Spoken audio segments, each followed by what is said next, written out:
Watch the rewriting of history in some cases, as in the case of Joe Biden. I watched some of what Joe Biden had to say today. It was quite touching, actually. But I remember Joe Biden, the real Joe Biden. I remember what Joe Biden did to Robert Bork, one of the smartest, most unbelievable legal minds this nation has ever known.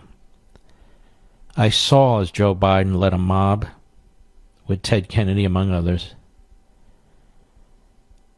to try to destroy that man. Not just stop his confirmation, but destroy him.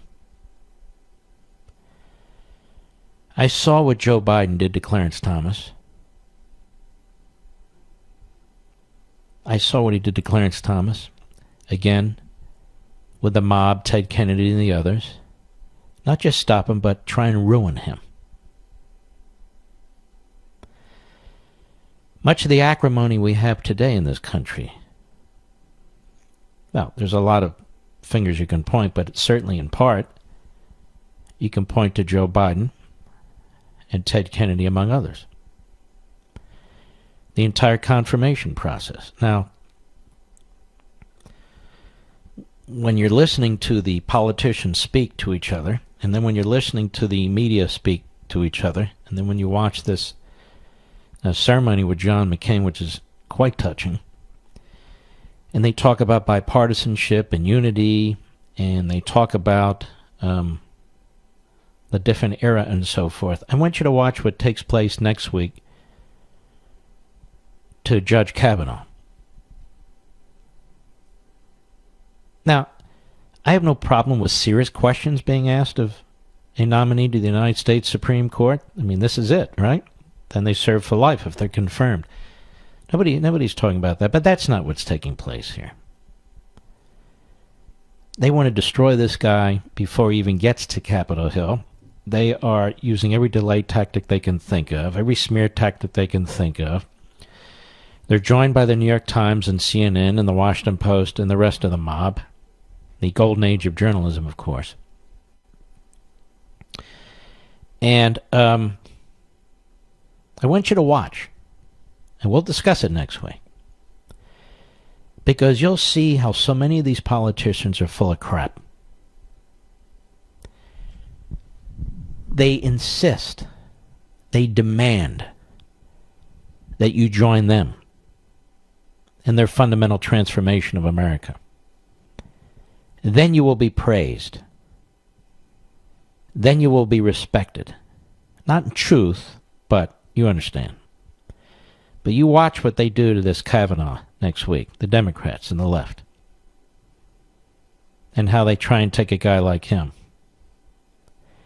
and turn him inside out, as they do with so many solid citizens who are conservatives, who also have a right to serve in public office at the request of a president who's duly elected. I'm serious about this. You watch. The same media that today are praising John McCain hated John McCain not many years ago. But now they love him because they're using him to attack Trump and so forth and so on.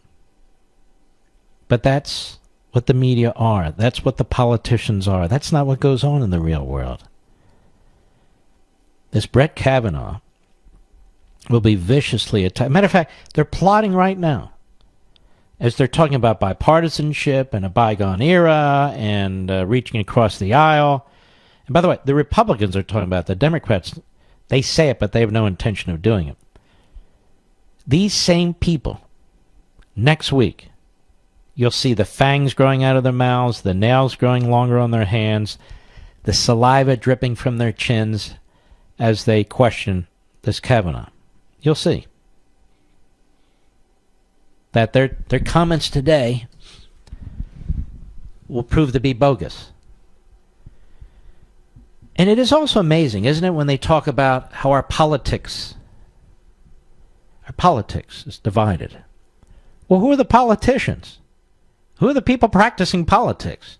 Who are the people or the surrogates for the politicians and so-called reporters for the politicians, right?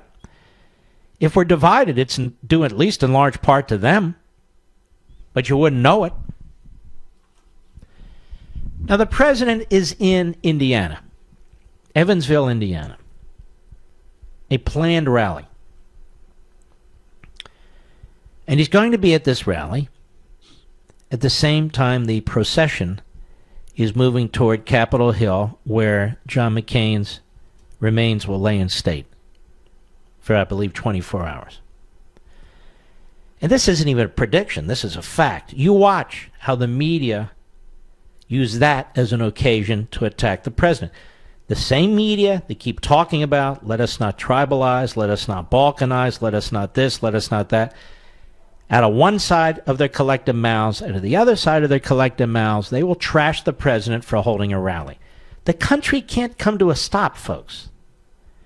The people who want to remove the president, they're not stopping. The president is doing what the president must do. He's trying to shore up some of these races and make a difference. That's rational.